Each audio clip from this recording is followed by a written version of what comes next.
Councilmember Garcia. Here. Councilmember Kennedy. Here. Councilmember Baez. Mayor Pro Tem McEachern. Here. Mayor Cox.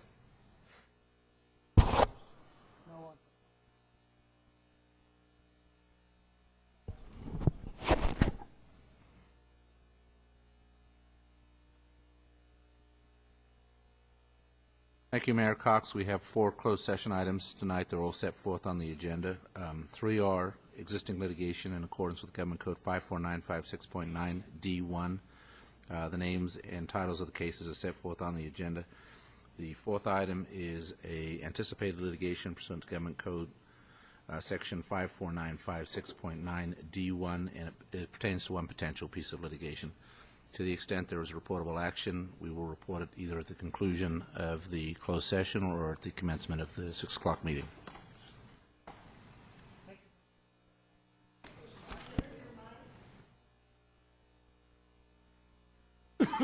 My mic is on. I'm sorry you couldn't hear me back there, but everybody up here could hear. So we will adjourn to executive session at this time. Thank you.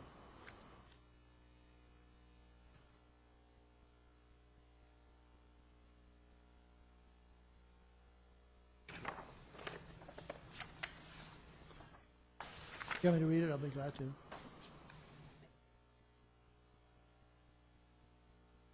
Ordinance of the City Council of the City of Victorville approving Amendment DEV 13-00002, an amendment to Title 13, Title 16, and Title 17 of the Victorville Municipal Code, including but not limited to the following: indoor mini-mall regulation, shopping cart regulations, and landscape maintenance assessment district standards. Move for adoption and waiver of further reading. There's a motion to introduce by Mayor Pro Tem McEachern, second by Councilmember Kennedy.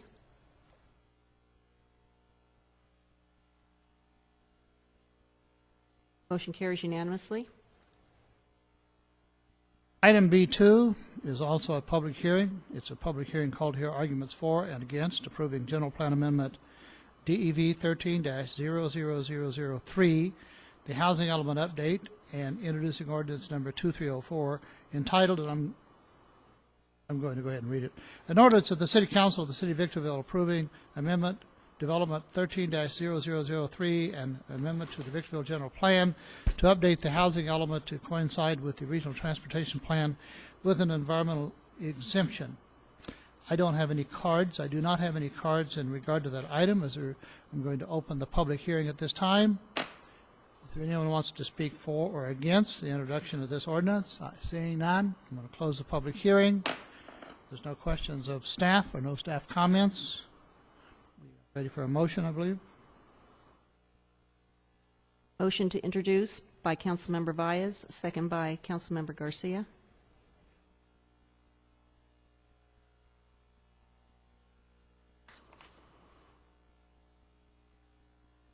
Motion carries unanimously. Next item is the consent calendar, which is C1 through C8. Is there any reason not to consider these in one motion? I need to abstain from C1 as I was absent last meeting. Then we will have C2, C2 through C8, and then we'll come back, take a separate action on C1. Or I could just note in the minutes You that could just note it? Yes. Okay, very good. I'm sorry. Then we'll take a motion for the whole thing. Motion by Mayor Pro Tem McEachern, second by Councilmember Kennedy. So do I vote yes? You can vote yes, and I will just note on that one item that you are abstaining. Okay. Motion carries unanimously. Next item is written communications. Item D1, a request, Southern California Logistics Airport Authority Board to adopt resolution number SCLAA 13-005 entitled, A Resolution of the Board of Directors of the Southern California Logistics Airport Authority authorizing investment of monies in the Local Agency Investment Fund.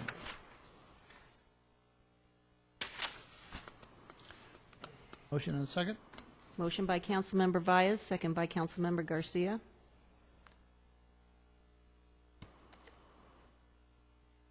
Motion carries unanimously. Written communications D2. Request Victorville Water District Board approve the sale of APN 0477-122-03 to the Wan Zhao Dong, and that Chairman Cox execute all the related documents. Mr. Mayor, just have a question on this. I think I probably know the answer, but for something this small, how do we know that price is good? Do we do an appraisal or for $13,000? Mr. McGlade, if you could come up and explain that.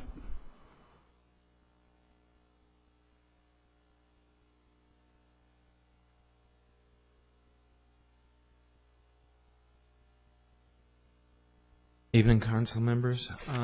The appraisal was done by the property owner. He had probably, I think it was 3 different appraisals done. They were averaged out. That was the median. It just wasn't cost effective for us to do another appraisal for such a small piece of property, which is surplus property for the district. Thank you. Motion by Councilmember Vyas, second by Councilmember Kennedy.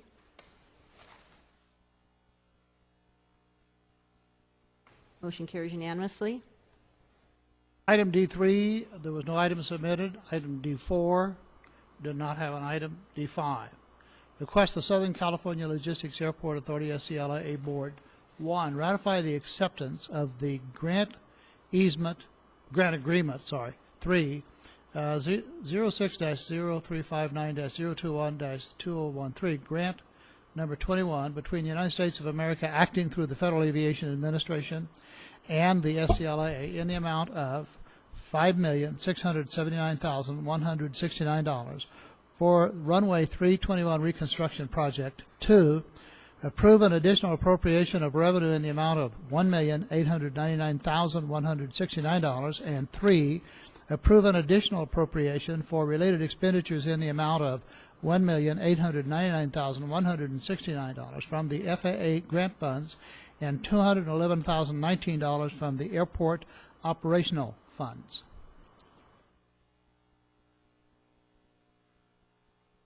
Motion by Mayor Pro Tem McEachron, second by Councilmember Garcia. By the way, thanks to the staff for the work on this and receiving that grant. This is a good thing. Councilmember Garcia, may I get a vote from you? Motion carries unanimously. Item D6, request Southern California Logistics Airport Authority, SCLA Board award a construction contract to Baldy Brothers, Inc. for the BASA bid and bid alternative number 1 of the runway 321 reconstruction project number CC 14-007 in the amount of $5,707,378. Had a question. Question?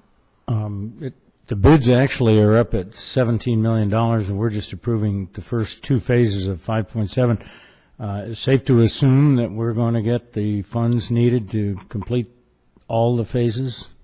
Staff, given the experience we've had working with the FAA, believes that that's a good assumption. Of course, assuming the same kind of funding comes out of FAA, of course, we're watching daily as to what happens with the transportation bill and the FAA reauthorization bills. But assuming funding levels stay similar, we feel now, especially since we've gotten through the success of designing the project, and of course now getting into the first phase, or actually the first 2 phases of the construction of the overall runway system, it's going to be hard for the FAA, I believe, along with the airport manager believes, for them to say that they cannot continue to finish the runway system.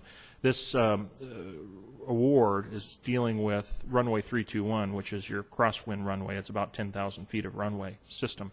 And this is dealing with a, shouldn't say a small area, but it's certainly not the entire length of the 10,000 feet. And we have some very critical issues that need to be addressed throughout the entire length. So to address just a part of it would really work against what the FAA's overall goal is, and that is to ensure that we have a safe operating environment that's meeting today's current FAA standards. I would have thought the first phase would be to demolish the entire existing runway, and maybe phase 2 is do some foundational work, but that's not how it'll go. No, in fact, that'd likely be a much more expensive proposition. But there's actually some good material out there in certain sections. There's certainly a lot of failing material, but largely grinding it down and rebuilding it up. And they will have to go all the way down to the dirt. In some And- cases, I believe that's the case because And found below some, it. yeah, we found some sections that weren't constructed with proper base material. Thank you. Mr. Mayor, members of the council, it's interesting to note, and I appreciate Mayor Cox's comment about the good staff work on this. This additional appropriation, these additional grant funds actually are the result of another airport, San Francisco International Airport, being unable to complete their portion, and therefore they had to relinquish those funds, and we were able to obtain them. There's actually a couple of more airports, and speaking with Mr. Metzler, who may be struggling as well, so we may be in line for additional grant funds sooner rather than later as a result of the good work of our staff. I think that's great. That's certainly due diligence on the part of the staff to keep track of those things, and so good work again. I don't like flying to San Francisco, so that's now the reason I'll never go there again. Worry about the runways. Okay, we need a motion and a second. Motion by Councilmember Garcia, second by Councilmember Kennedy. Motion carries unanimously. Agenda item D7, request Southern California Logistics Airport Authority, SCLA, Board award a professional services contract to Parsons Brinkerhoff, Inc. for the construction, management, and inspection for the base bid and bid alternative number 1 of the Runway 321 Reconstruction Project CC 14-007 in the amount of $602,810.56. Staff, is this construction management, is this something that we went to bid on? Did I recall? We did go through a competitive professional services Okay. few years ago, 2-3 years ago, when we started the initial process to get the funding for the overall runway project. So as we got towards the completion of the design engineering, then we went back to among the three, the one selected firm to actually get a competitive price from them. But they did go through an original process. Okay, no questions. And just to address how the math works, collectively, the project is about $6.3 million. 10% of that would be funded via match. So when you take the product of the construction contract and this construction management contract, the math actually works out to be about $6.3 million. Well, it's probably a dumb question on my part, but when you're talking a project that large that takes specialty construction and those people that are providing the contract services, is 10% within the ballpark? Is that about normal? Is that a little high? Is that low? Do you know? The CM actually represents closer to 7%, so we feel it's fairly competitive, especially compared to past experiences we've had. And then The whole project or just phase 1 and 2? Phase one and 2, correct. And then I think it's important to note that in this case, the construction management firm will work very closely with our airport manager and also our civil engineer.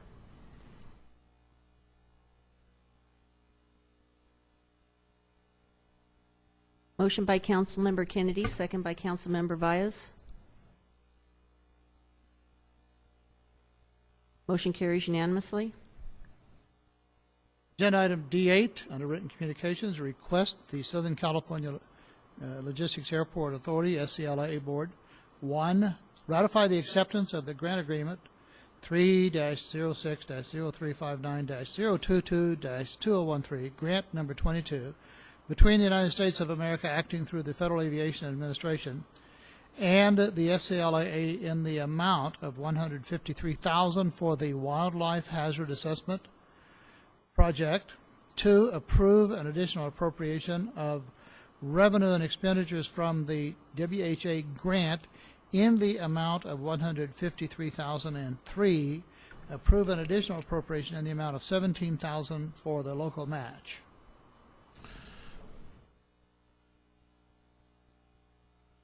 Motion by Mayor Pro Tem McEachron, second by Councilmember Vyas. Motion carries unanimously. Mr. Mayor, on D9, I'm going to abstain because the second portion of this includes appropriation of brokerage commission fees, which would go to Bradco, and they're a client of mine.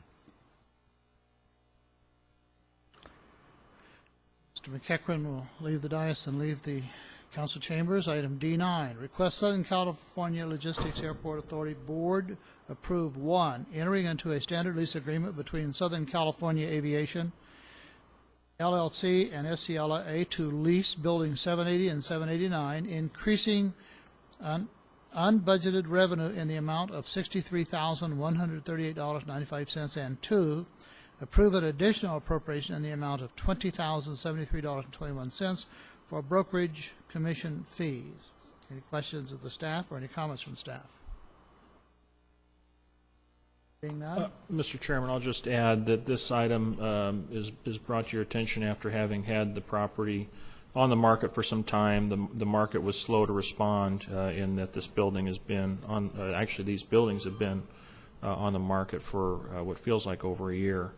And in this particular case, this is a case where ironically we were dealing with a negotiation amongst two interested parties at the same time, so we actually did get into a very competitive negotiation to where what we did end up negotiating represented a full list price. So effectively what we were asking for as the listing, we got the full list without any concessions. So from that perspective, we were pleased at the staff level with this transaction. Any comments from council members? If not, chair is ready for a motion. Motion by Councilmember Kennedy, second by Councilmember Garcia.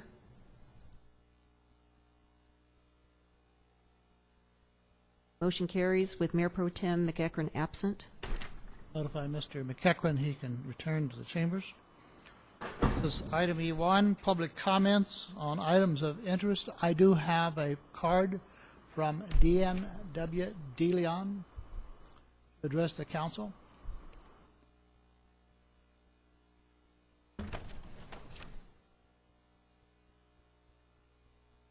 My name is Deanne W. Deline. Pull the microphone down. Say that again. Deanne Deline. Deline, okay. Deline, yes. I'm a retired teacher. I taught for 47 years. Been retired for 4 years. I am bored, so I decided to get back into something to do with the city I live in. I've been to plenty of Board of Education meetings, but never that I can remember a city council meeting. I was very political as a young child, grew up that way as a teenager, stuck my nose in the book to become a teacher, and raised my family, so now I'm ready to do it again. I gave the city clerk an envelope on September the 5th, and she stated she gave it to you, each of the city council, white envelope. In the white envelope was a cover letter about what was inside. Inside were 2 videos that you can watch. One came from England. Yes, this one's from England, giving us a warning of citizens of the United States what will be happening to our country if we keep on doing what we're doing. And this is from local people. It's Agenda 21. It's the law. It was signed into law, I think, in 2008. It is easy to read if you read the margin. I read the margin, I read the whole thing, and now I'm reading it again. I know it's a lot of homework. I understand it's homework. And it's just a reminder from a teacher, please do your homework. And as I'm reading it now, I'm underlining things I see in it. I was fortunate enough to take law classes.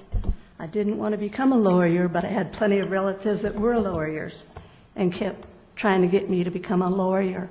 I didn't want to do that. I wanted to teach. And I'm just here to remind you to please read the book, see the videos. I do not know which members voted to have all this done in the city of Victorville, but I do know we have some new members.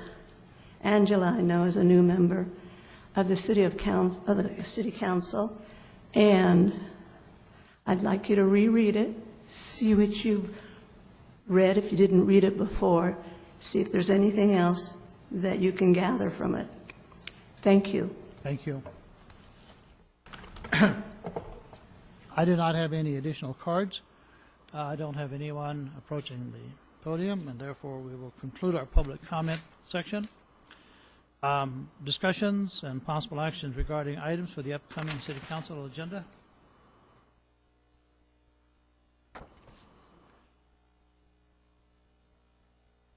I'm just curious, when you think we will see a report on the golf course operation, Doug?